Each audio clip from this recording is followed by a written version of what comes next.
All right, let's take a live look at what's happening in Toronto trading so far this morning, and it's a positive start for the Canadian stock market on a quiet North American day with the Memorial Day holiday in the United States limiting action. But it's a great opportunity to zero in on the Canadian stock market, which took a bit of a pullback over the week last week, but is still not too far from its record highs. And we're continuing to see some of the recently strong sectors outperform again today, like materials and energy.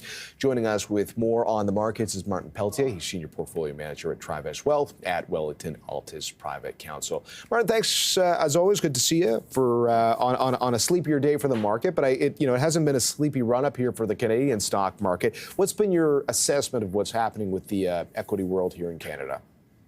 Well, I think Canada's getting dragged up with the U.S. market. U.S. market's leading most global markets and bringing up the level of confidence in domestic economies like in Canada and domestic markets. And so I think we're just benefiting from that general overall trend that's happening south of the border. And, that's you can see that with the tempered response in days like today where it's quiet and U.S. markets are closed.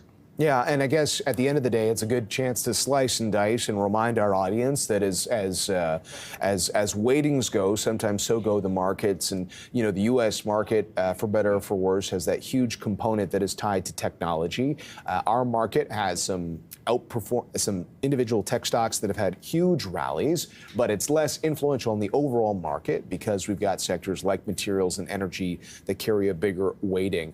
What do you think is the weighting that's going to carry investors the furthest over the course of this year? Well, I am still very optimistic about the energy sector and the commodity sector, the resurgence of inflation, having a little bit of that in your portfolio. So I think that's going to be beneficial to the TSX. I am worried about the Canadian economy, certainly as in comparison to what's happening in the U.S. There just isn't the same level of strength, especially among the average household. That is financially weaker and more susceptible to higher interest rates. And so that should impact some of the more broader segments of the market, even the Canadian banks that are reporting more recently. And so I guess that opens the door to a conversation around the Canadian banks because they have plenty of exposure to the Canadian consumer. We're going to get a flood of Canadian bank earnings this week. What are you going to be watching for? Well, looking for some excitement, something to get a hold of. From what TD reported, they did beat on revenue and adjusted earnings, but anti-money laundering uncertainties and overhang there. Overall, we think that we're going to see flat to low single-digit year-over-year cash earnings and slow loan growth, but stable margins. And so all of those, what I just described to you, is not very much to get excited about. But we could see some small dividend increases, maybe 2% by Scotia and Royal Bank, 4% by National, CIBC, and TD. So not a lot of excitement, but sometimes boring is sexy, and that's what we have. And dividend yields are going to drive the day here. We're going to talk a little bit more about dividend yields later in the program, but are there any banks that carry the kind of characteristics that you would lean into more than another? I mean, there's a lot of overlap, I think, with the financial services sector, but are there any banks that you like more than others? Yeah, and so that's a good question because it has been a stock picker's market in the sector, absolutely, looking over the last 1, 3, and 5 years. Looking at since the October lows, you've had TD give away its lead. And so, they're up only 2.7%, whereas you have the CIBC, National, Royal Bank for anywhere from 30 to 40%.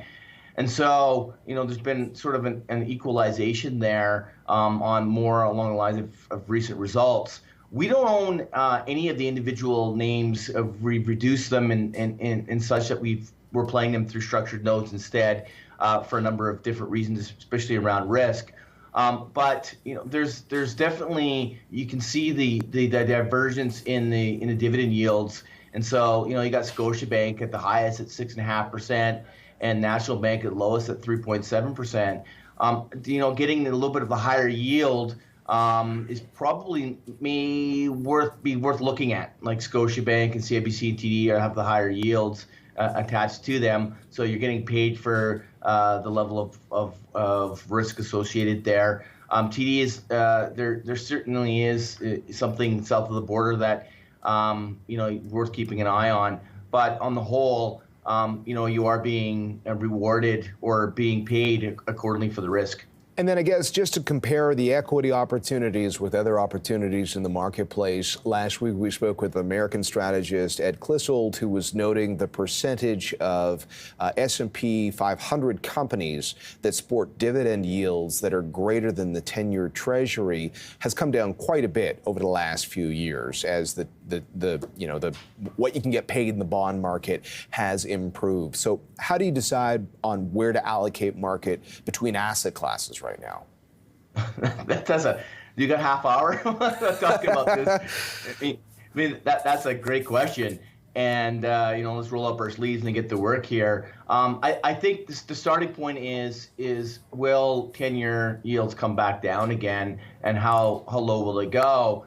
And that's where everyone's trying to get their headspace around. I'm of the camp that yields are going to be higher for longer, and so that's going to create a new dichotomy in regards to the have and the have-nots, and how to invest in that type of environment. And so having a little bit of that inflation protection is good in the portfolio. Commodities have done well this year. Also having some downside protection in regards to looking at alternative sectors outside of bonds.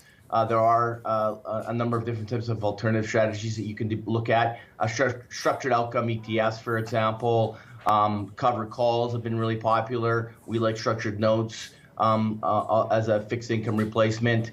And then on the growth side, I mean, it really is hard to compete against the NVIDIAs and the tech sector in the U.S., albeit there's tremendous risk there. And so if you can stomach that, maybe you put some downside protection via an option overlay on top of it. And so it is really a tough market for the do-it-yourselfer, and this is where it's helpful to get some professional advice as to how navigating the asset allocation strategies in this new type of environment that we're facing. No kidding. All right.